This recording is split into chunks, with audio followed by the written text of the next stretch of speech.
Get her off the steps. She's bad for business. The manager's voice cut through the cold night air like a blade, sharp and impatient, the kind of voice that didn't ask twice. A few people near the restaurant entrance chuckled under their breath, their polished shoes tapping lightly against the concrete as if the moment were entertainment. The girl didn't argue. She didn't beg. She simply sat there, thin arms wrapped around herself, her back pressed against the stone column, like someone who had learned long ago that dignity sometimes meant silence. Daniel Carter had just finished a 14-hour shift hauling boxes at a warehouse 10 miles outside the city, his shoulders sore, his hands still carrying the faint scent of cardboard and dust. He wasn't looking for trouble. He wasn't looking for anything at all. But he stopped. "Sir, I already told her." The manager began again, louder this time, gesturing sharply toward the girl. "She needs to leave." Daniel didn't raise his voice. "She's not hurting anyone." The words came out calm, steady, almost quiet enough to be missed if the world hadn't suddenly leaned in. A man in a tailored coat smirked. A woman beside him shook her head as if she'd seen this story before. The manager crossed his arms. "This isn't a shelter. People come here to eat, not to feel uncomfortable." Daniel glanced at the girl then, really looked at her, not the worn hoodie or the scuffed sneakers, but her eyes. They weren't panicked. They weren't desperate. They were still, too still for someone in her position. He stepped forward anyway. One step, then another. "You okay?" he asked, crouching slightly so he wasn't towering over her. She hesitated, studying him with a quiet intensity that didn't match the moment. "Why would you ask that?" Her voice was soft, controlled, almost measured. Daniel gave a small shrug, the kind that carried more weight than explanation. "Because someone should." The wind moved between the buildings, carrying the faint hum of traffic and the distant echo of a siren, but around them, something shifted. Not loud, not dramatic, just a subtle change, like the world had taken a breath and forgotten to let it go. The manager scoffed. "If you want to play hero, take her somewhere else." Daniel reached up, pulling off his worn flannel jacket, the only one he owned that could still fight off a 40-degree night, and placed it gently over her shoulders. "Come on," he said. "Let's get you something warm." A few more laughs followed, quieter this time, uncertain. The girl didn't move right away. She looked at the jacket, then back at him, her expression unreadable. "You don't even know me," she said. "I know enough," Daniel replied, offering his hand. For a second, it felt like the entire sidewalk was watching, waiting for her to refuse, waiting for the moment to collapse back into something ordinary. Instead, she took his hand. And somewhere behind them, the laughter stopped, not all at once, but piece by piece, like something unseen had begun to rewrite the rules of the night. The diner sat 2 blocks down from the restaurant, a narrow place squeezed between a closed pharmacy and a flickering laundromat sign, its neon light buzzing faintly against the night like it had seen too many years and too many stories to care anymore. And Daniel pushed the glass door open slowly, the small bell above it chiming once, soft but clear, as warmth wrapped around them in a quiet wave. The smell of coffee and grilled bread settling into the air like something steady, something dependable. And for a moment, the girl hesitated at the threshold as if crossing into a different world required more than just a step. And Daniel noticed it, but did not rush her. He simply held the door a second longer, then let it close gently behind them. "Sit wherever you like," he said, his voice low, almost careful, and she slid into the corner booth, choosing the seat that faced the room, not the wall, her eyes scanning without appearing to move too much, not anxious, not curious, just aware. And Daniel sat across from her, his posture relaxed but tired, the kind of tired that came from years, not just hours. A waitress approached with a tired smile and a pin tucked behind her ear. "Coffee?" she asked, glancing between them. Daniel nodded. "And something warm for her, please, whatever is fresh," he added, not even asking the price, not even checking his wallet, and the waitress scribbled quickly, gave a small nod, and disappeared toward the kitchen. The girl looked at him. Again, longer this time. "You always do this?" she asked, her tone even, her hands resting lightly on the edge of the table as if she belonged there more than the night before suggested. Daniel let out a small breath, almost a quiet laugh. "No," he said. "Not always." He paused, then added, "Just when it feels like the right thing." She tilted her head slightly, studying him as if his answer was not simple but layered. "And how do you know?" she asked, and Daniel shrugged again. The same simple motion. "You do not always know," he said. "Sometimes you just decide who you want to be, and you act like that person until it sticks." The coffee arrived, steam curling upward in thin lines that caught the overhead light. The plate followed. Eggs, toast, something warm enough to fight the cold still clinging to her sleeves. She looked down at it for a second, then back at him. "You did not ask my name," she said, and Daniel wrapped his hands around the coffee mug, letting the heat settle into his fingers. "You will tell me if you want to," he replied, calm, unforced, the kind of answer that left space instead of filling it. She was quiet for a moment, longer than most people would be, and then she said, "Sophia." Just that. No last name. No explanation. Just a name that landed gently between them. Daniel nodded once. "Daniel," he said, then after a beat. "And my daughter is Lily." Something shifted in her expression at that. Not surprise, not quite, but recognition. As if the word daughter carried weight beyond the obvious. She picked up the fork, took a small bite, slow, deliberate, not like someone starving, not like someone rushing, and Daniel noticed it. He noticed the way she ate, the way she held herself, the way she looked at people without needing their approval, and something in him, something quiet and instinctive, began to lean toward a question he could not yet form. Outside, a black car rolled slowly past the diner window, its headlights dimmed just enough to be unnoticed by most, but not by everyone, and inside, the neon light flickered once then, steadied, as if the night itself was waiting for something to reveal itself in its own time. The diner grew quieter as the minutes passed, the late-night crowd thinning until only a few scattered souls remained. A truck driver hunched over his coffee, a couple whispering in the far booth, and Daniel sitting across from Sophia, watching without staring, listening without pressing, because some people spoke more in silence than in words, and Sophia was one of them. She finished another small bite, then set her fork down with a kind of precision that did not belong to someone drifting from place to place. "You are not from around here," Daniel said, not as a question, but as a quiet observation. Sophia's eyes lifted to meet his, steady, unreadable. "What makes you say that?" she replied, and Daniel leaned back slightly, folding his hands around the mug again. "You look at things like you are used to them meaning something," he said. "Most people just pass through life. They do not study it." She held his gaze for a second longer. Then a faint smile touched her lips, not wide, not obvious, but real enough to change the air between them. "And you do not pass through life?" she asked. Daniel shook his head gently.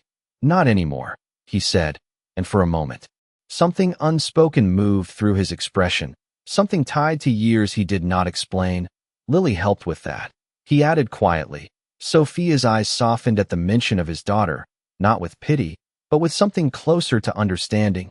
"Children do that," she said, almost to herself. The waitress returned to refill Daniel's coffee, glancing briefly at Sophia, then back at Daniel with a look that asked a question without words. He gave a small nod, a reassurance that everything was fine. The waitress smiled and moved on, and outside, the same black car rolled by again, slower this time, its presence subtle but persistent. Daniel noticed it now. Just a flicker of awareness, but he did not comment. Not yet.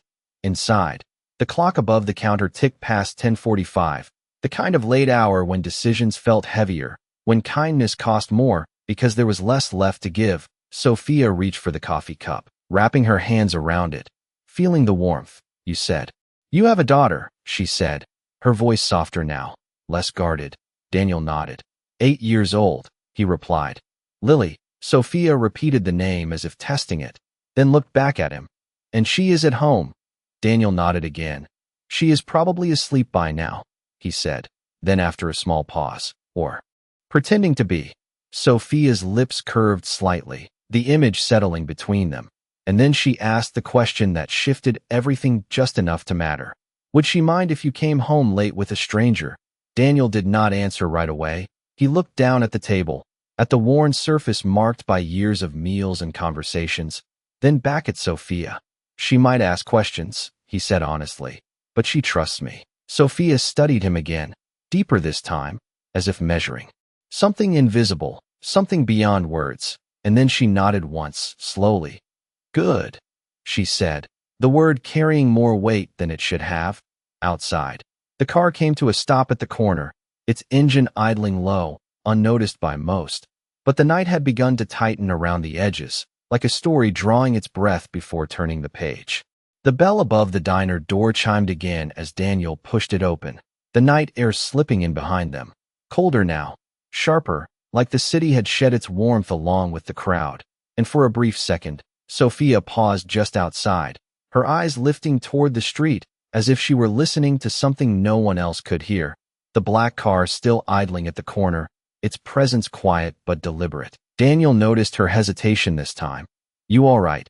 He asked, his voice steady. Grounded, Sophia blinked once, then nodded, the moment passing like a shadow. Yes, she said simply, and they stepped onto the sidewalk together, the neon glow fading behind them as they began walking down the narrow street, their footsteps soft against the pavement. Daniel kept a respectful pace, not too close, not too distant, the kind of distance that offered safety without pressure. It is about half a mile, he said, gesturing ahead. Not much, but it is warmer than staying out here. Sophia glanced at him, then at the path ahead. Half a mile is nothing, she replied, her tone calm, almost certain, and something about the way she said it felt less like reassurance and more like memory. They walked in silence for a few steps, the kind that did not feel empty, just unspoken, until Sophia broke it. You trust people easily, she said, not accusing, not praising, just observing. Daniel shook his head slightly. No, he answered. I choose to trust when it matters, she considered that, her gaze shifting briefly to the storefront windows, dark and reflective, catching pieces of them as they passed. And tonight matters, she asked. Daniel gave a small nod. It does, he said. Because if it did not, I would not be here. The wind picked up, brushing past them in a low sweep, carrying the distant hum of traffic and the faint rustle of leaves caught in the gutters, and behind them, slow enough to almost disappear into the rhythm of the night, the black car pulled away from the corner and began to follow at a distance. Not close enough to alarm, not far enough to ignore. Sophia's eyes flickered toward it once, then forward again, her expression unchanged, but something in her posture shifted, a subtle straightening, a quiet readiness. Daniel noticed that too. Not the car, not yet, but the way she carried herself. You do not seem afraid, he said. Sophia let out a soft breath, almost a quiet laugh. Fear is loud, she replied. I prefer quiet. Daniel looked ahead, the dim outline of his neighborhood coming into view. Modest homes, porch lights left on. The kind of place where people knew each other just enough to feel safe. So do I, he said, and for a moment, their steps fell into the same rhythm, matching without effort. Like two people who understood something unspoken, they turned onto his street, the distance closing, the porch light of his small house glowing faintly at the end of the block. And as they approached, Sophia slowed just slightly, her eyes resting on the house, then on Daniel. You bring strangers here often? She asked. Daniel shook his head, a faint smile touching his expression. Never, he said. And then, after a pause that held more truth than explanation, only the ones who do not feel like strangers. Sophia held his gaze for a second longer, something unreadable passing through her eyes, something that felt less like coincidence and more like choice. And behind them, the car stopped again, its engine lowering to a quiet hum, as if the night itself had decided to wait just outside the edge of Daniel Carter's world. Daniel reached the front door and paused for just a second, not out of doubt, but out of habit, the kind that comes from carrying responsibility longer than comfort. He shifted his weight slightly and pulled the key from his pocket, the metal cool against his fingers, and as he unlocked the door, the porch light flickered once, then steadied, casting a warm, quiet glow over the small wooden steps. It is not much, he said, glancing back at Sophia, but it is home. Sophia did not respond right away, her eyes moving slowly over the house, the chipped paint near the railing, the small flower pot by the window, the kind of details most people overlooked, but she seemed to register. Without effort. It is enough, she said finally, her voice soft but certain. Daniel opened the door and stepped inside, the familiar scent of laundry detergent and something faintly sweet lingering in the air. a quiet kind of order that spoke of effort more than ease. "Stay here a second," he said gently, placing his keys on the small table by the door, his voice lowering instinctively. "She might be asleep," Sophia nodded, stepping just inside, her movements controlled, careful, as if she understood that this space mattered more than appearances. Daniel moved down the short hallway, his boots quieter now against the worn wooden floor. He reached Lily's room and pushed the door open slightly, the soft glow of a nightlight spilling out, illuminating the edges of a small world filled with drawings taped to the walls, a stuffed bear resting near the pillow, and there she was, curled under a blanket, her breathing slow and steady. Daniel leaned against the doorframe for a moment, watching, the tension in his shoulders easing just enough to remind him why he kept going. He stepped back, gently closing the door, and returned to the living room where Sophia stood near the edge of the couch, not sitting yet, not fully settling. "She is asleep," he said quietly. Sophia turned to him, her expression softer now, something almost unguarded flickering for a brief second. "She feels safe," she said, not asking, not guessing, just stating. Daniel gave a small nod. "I try," he replied.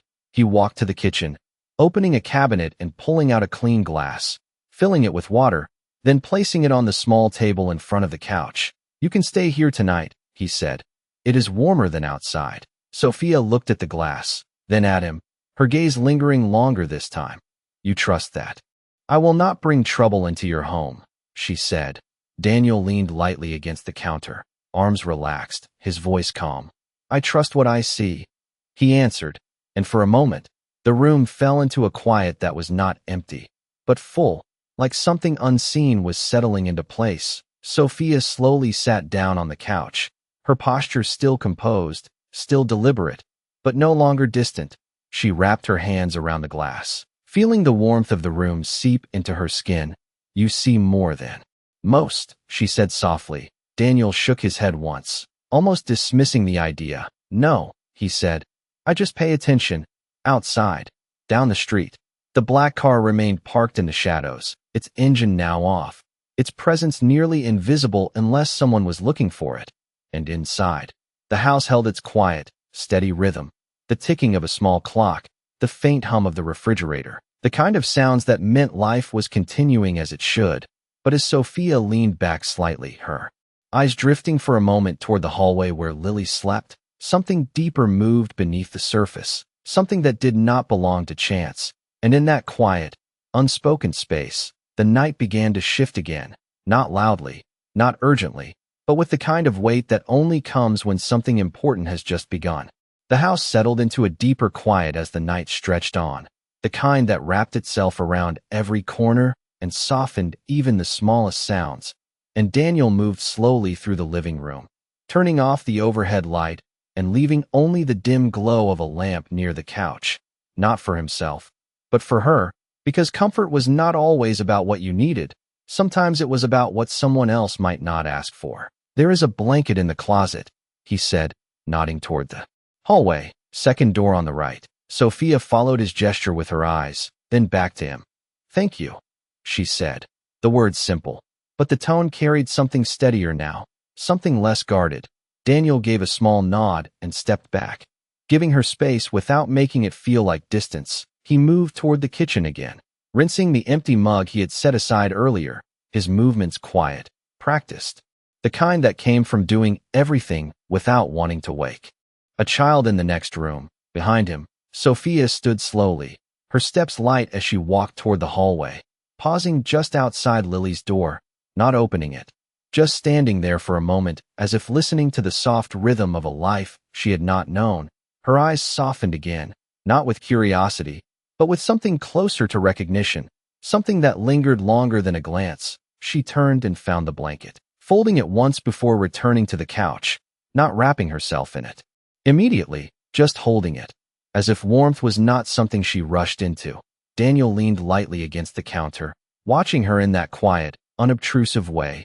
"You are not used to this," he said gently, not accusing, not questioning, just noticing. Sophia looked at him, her expression unreadable for a brief second. Then she exhaled slowly. "No," she admitted, "not like this." Daniel tilted his head slightly. Like what? He asked. Sophia glanced around the room. The worn couch, the small table, the drawings on the wall that had been taped carefully by a child's hands. Simple, she said. And the word did not sound like a judgment. It sounded like something rare. Daniel let out a quiet breath, almost a smile. Simple is not always easy, he replied. And for a moment, neither of them spoke, the silence stretching, but not awkward, just full. Outside, the street remained still, the black car blending into the shadows as if it had always been part of the night. Inside, the clock ticked past 11:30, and Sophia finally sat back, pulling the blanket over her shoulders, her posture relaxing just enough to show the weight she had been carrying.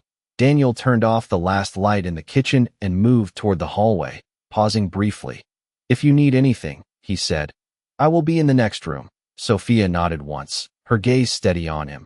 Daniel, she said quietly, stopping him for just a second. He turned back. Yes, he replied, and she held his eyes for a moment, something unspoken passing between them, something that did not need explanation.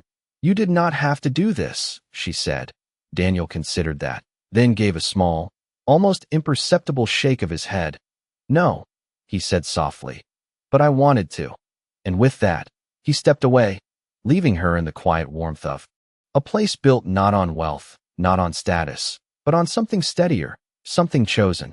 And as Sophia leaned back against the couch, her eyes drifting closed for just a moment, the first moment of rest she had allowed herself in what felt like a long time. The night outside held its breath, waiting, as if it already knew that by morning, nothing about this quiet house would feel the same again.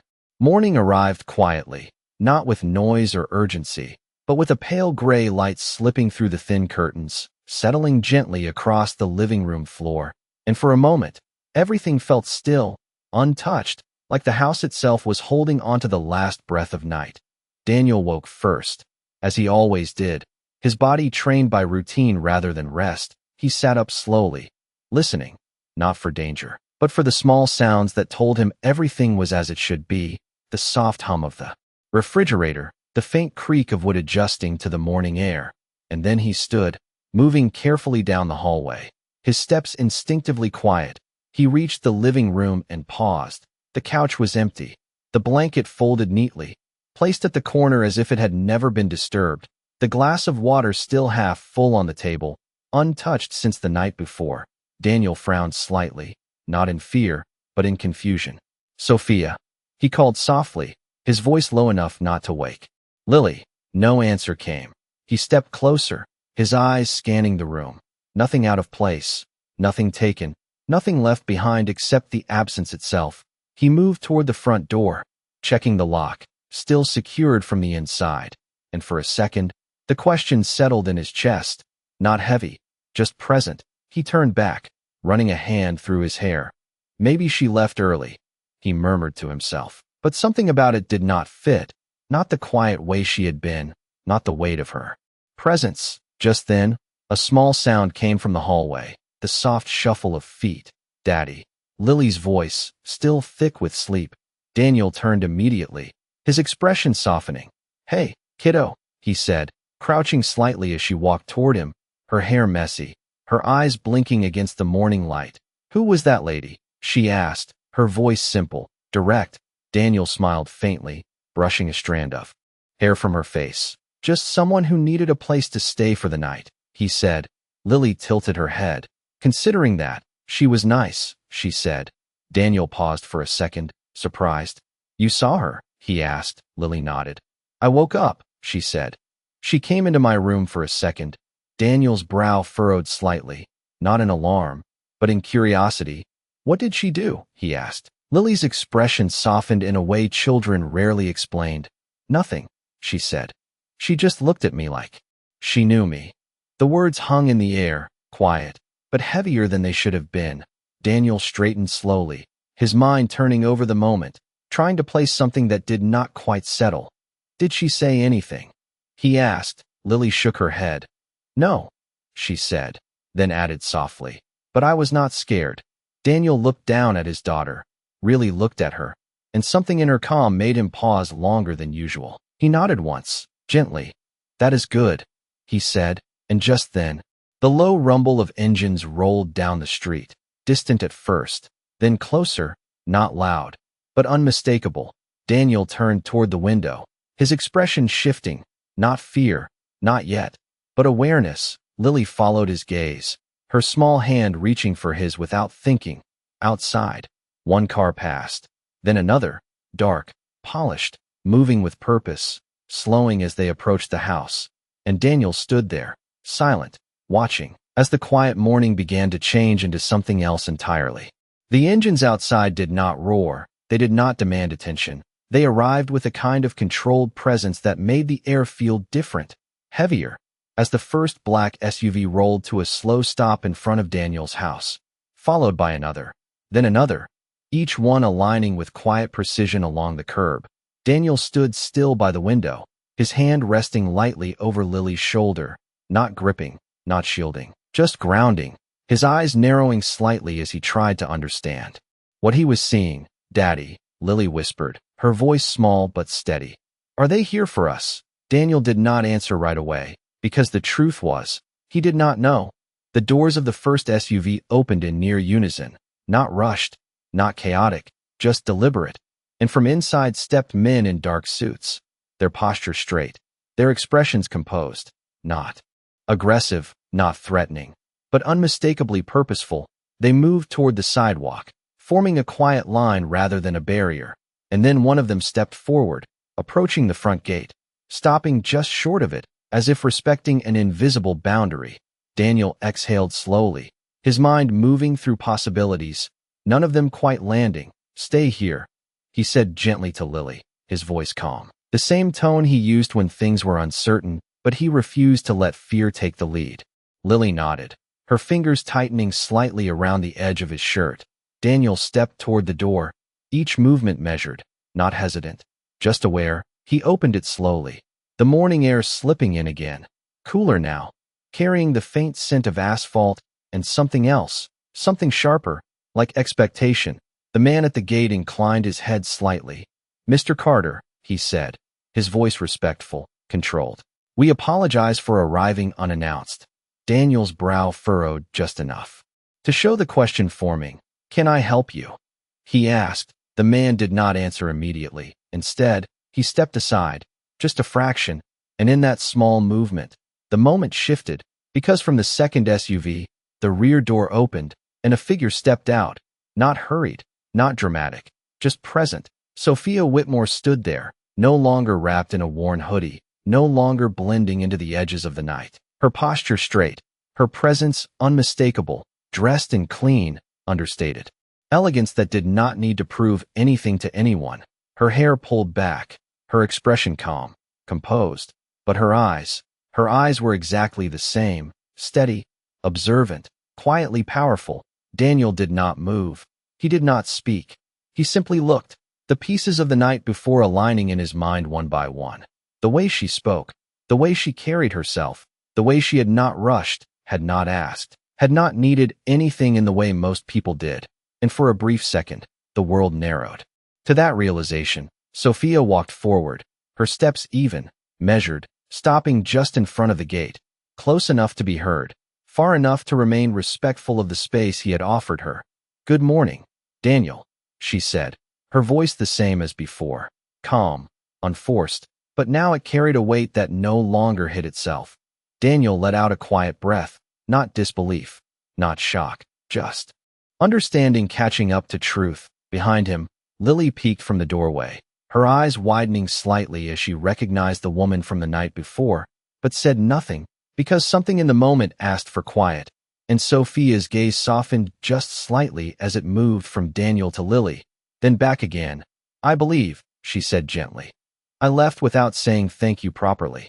And in that moment, with the street lined in silent black cars, and the morning light settling over everything, like a witness, no one laughed, no one spoke out of turn.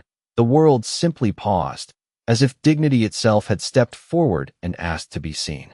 Daniel did not step forward and he did not step back. He simply stood there in the doorway of his small home, one hand resting lightly against the frame, the other still close to Lily, as if both worlds were meeting in that exact place. And for a moment, neither one moved. Because some moments were not meant to be rushed, they were meant to be understood. Sophia's presence did not fill the street with noise. It quieted it. The men in suits behind her remained still, not speaking, not shifting, as if they understood that whatever mattered here did not belong to them.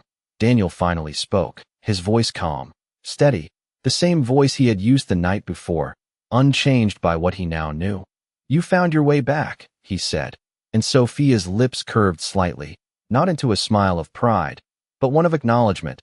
"I was always meant to," she replied, her eyes holding his, not above him, not below him, just equal. And that was where the difference lived, not in the cars, not in the money, but in the way she chose to stand.